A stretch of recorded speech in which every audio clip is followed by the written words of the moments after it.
So this is basic, like my setup here. I do not use tap water. I use some kind of filtered water. If you have a system on your house that, isn't all chemical, go with that.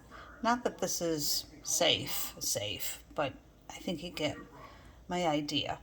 Um, so I'm using this size container right now. I am about to go to a bigger container because the girls are growing, right? So basically, when you're first starting out, you take feed, um, not medicated.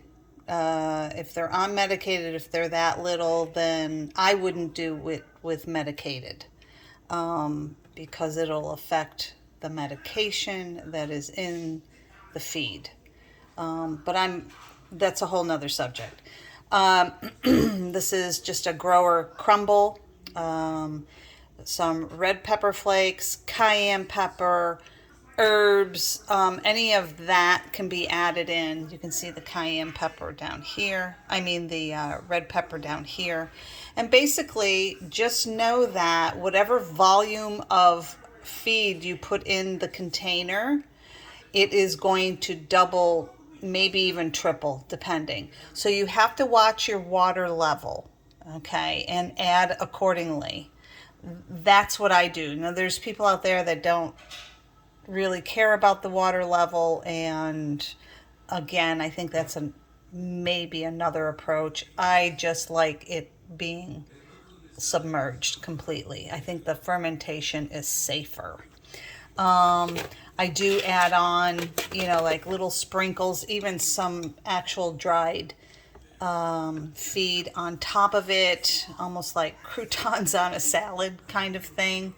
But the process is, so when you're starting out, you set it up, and it takes, depending on your environment, it can take upwards of like 3 days.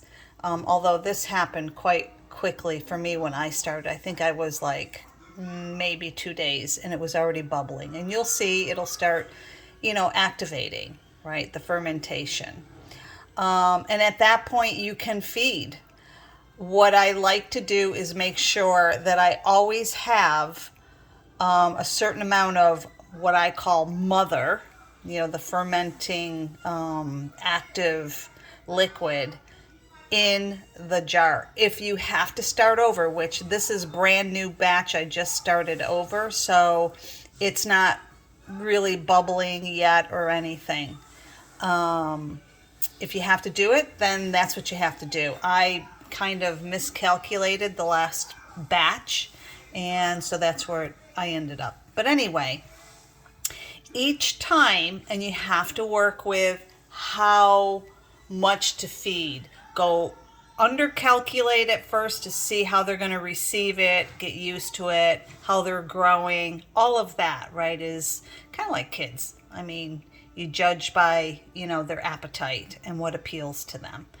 Um, and then batch accordingly. This is one container of batching. A lot of people do 3 containers, 3 consecutive containers. I don't have time or space for that, so I just keep a mother of the fermented liquid going. If I have to start over, like I said, then I start over. It's no big deal, because I know by tomorrow morning that's going to be bubbling and ready to go. Will it be at its peak? No, probably not, but that's okay. There's still benefit. So you fill the container, put whatever other goods you're going to put in there. Do your research on that for yourself. And then fill it with water. At least double in the volume. And then watch it. If it swells and soaks up all the water, you have to add more. And that's really the start of it. And then every day I use a ladle, and I ladle out, put it in the strainer, and I kind of press out most of the liquid. And a lot of people don't do that either. I do. I don't know. It's just more appealing, I feel. And dump it in here and feed it. And that's it. And then this liquid that is left from that morning's straining, depending on what this status is, I will just toss it. And a lot of people will say, oh my God, that's criminal, that's good stuff.